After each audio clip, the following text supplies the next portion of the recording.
रंगों के त्योहार होली के अवसर पर विश्रामपुर विधानसभा क्षेत्र सहित झारखंड, बिहार एवं देश के तमाम नागरिकों को मेरी ओर से हार्दिक शुभकामनाएं एवं बधाई।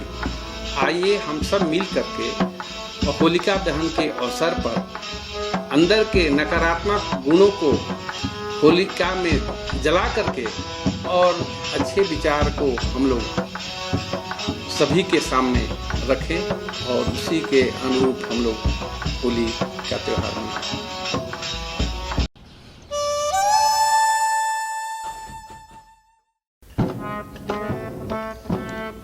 होली के शुभ अवसर पर राष्ट्रीय जनता दल, युवा राष्ट्रीय जनता दल, झारखंड, बिहार समेत संपूर्ण देशवासियों को हार्दिक बधाई एवं शुभकामना देती हैं और हम यही कामना करते हैं कि होली का त्यौहार एक सादगी का त्यौहार है, भाईचारे का त्यौहार है। इसमें आपसी मनमुटाव को मिटाकर भाईचारे के साथ एक दूसरे को रंग लगाएं, खुशियाँ मनाएं, अपनी खुशियों को बांटें सबके सामने।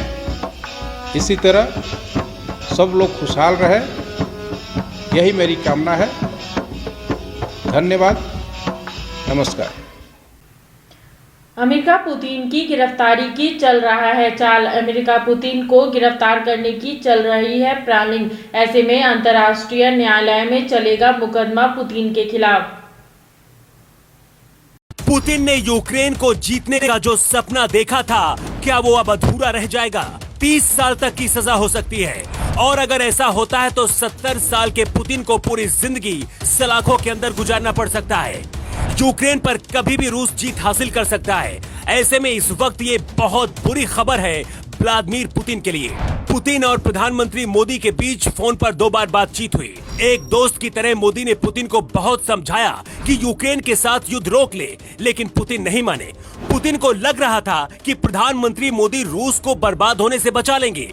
भारत मदद भी कर रहा है, लेकिन अब अमेरिका ने पुतिन को मुश्किल में डाल दिया है। युद्ध के आखिरी वक्त में अमेरिका ने व्लादिमीर पुतिन को काबू करने के लिए अपना आखिरी ब्रह्मास्त्र चला दिया है। जिस पुतिन को अमेरिका सनकी और बीमार बता रहा है, क्या इतनी हिम्मत है कि गिरफ्तार कर सके? पुतिन खुद को युद्ध अपराधी होने से कैसे बचाएंगे, ये हम आपको बताएंगे, लेकिन उससे पहले ये जान लीजिए कि आखिर युद्ध अपराध होता क्या है। अमेरिका ने रूस के खिलाफ युद्ध अपराध का प्रस्ताव पास कर दिया है। इसका मतलब ये है कि रूस के राष्ट्रपति व्लादिमीर पुतिन को युद्ध अपराधी घोषित कर दिया गया है। अमेरिकी सीनेट में रूस के खिलाफ जांच का प्रस्ताव भी पास कर दिया गया है, लेकिन सवाल ये उठता है कि क्या इसके बाद पुतिन यूक्रेन पर अपना बारूद फोड़ना बंद कर देंगे? और क्या अमेरिका में इतनी ताकत है कि वो रूस के राष्ट्रपति पुतिन के खिलाफ मुकदमा चला सके?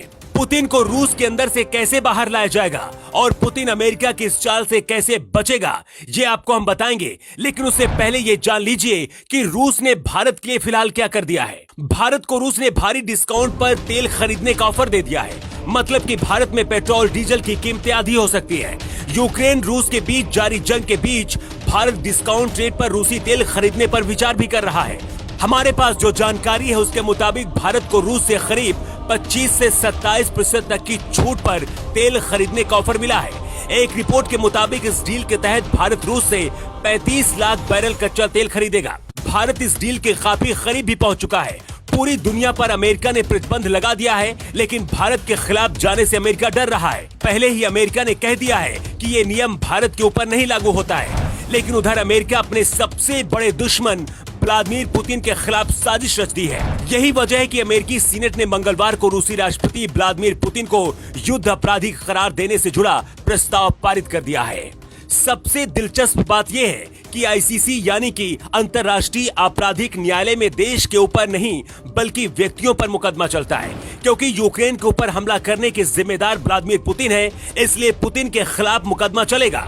अंतर्राष्ट्रीय आपराधिक न्यायालय का रूस हिस्सा नहीं है, इसलिए पुतिन इस अदालत में नहीं आ सकते हैं। लेकिन अगर रूस की सेना चाहे तो पुतिन को गिरफ्तार करके अंतर्राष्ट्रीय आपराधिक न्यायालय को सौंप सकती है, या फिर पुतिन को देश के बाहर से गिरफ्तार कर लिया जाए। इसके बाद मुकदमा चल सकता है। आईसीसी को अधिकार है कि वो सबूत मिलने के बाद गिरफ्तारी वारंट भी जारी कर सकता है और अपराधी साबित होने पर 30 साल तक की सजा सुना सकती है। आपको बता दें कि अंतर्राष्ट्रीय आपराधिक न्यायालय का हिस्सा भारत भी नहीं है, क्योंकि भारत को लगता है कि यहाँ निष्पक्षता नहीं है।